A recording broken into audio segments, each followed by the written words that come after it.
అవి వేసవికాలం రోజులు. సూర్యుడు బగబగా మండిపోతున్నాడు.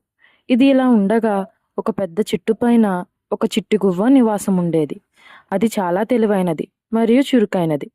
అలానే ముందు జరగబోయే వాటి కోసం ఎప్పుడూ ఆలోచించకుండా ఆనందంగా జీవనం సాగించేది. ఒకరోజు గువ్వపిట్ట చాలా దూరం ప్రయాణం చేస్తూ ఉండగా దానికి మధ్యలో దాహం వేసింది. ఎండలు ఎక్కువగా ఉండటంతో దాహం తట్టుకోలేకపోయింది. ఎక్కడైనా నీళ్లు దొరుకుతాయేమోనని వెతకసాగింది. కానీ ఎక్కడ చుక్క నీరు కూడా కనపడలేదు.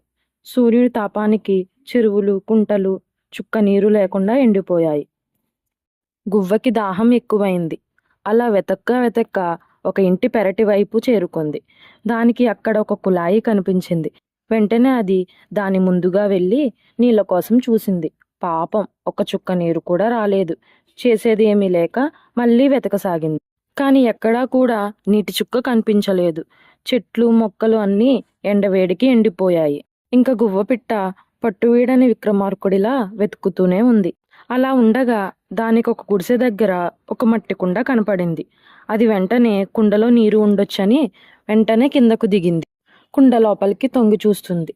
దానికి కుండకి అడుగున గుప్పెడు నీళ్లు కనిపిస్తాయి. కానీ అలా చూసేసరికి గువ్వకి ఏం చేయాలో తోచలేదు. వెంటనే దానికి కాకిమామ ఆలోచన గుర్తుకు వచ్చింది. వెంటనే రాళ్లను వెతకసాగింది. దూరంగా దానికి కొన్ని రాళ్లు కనిపించాయి.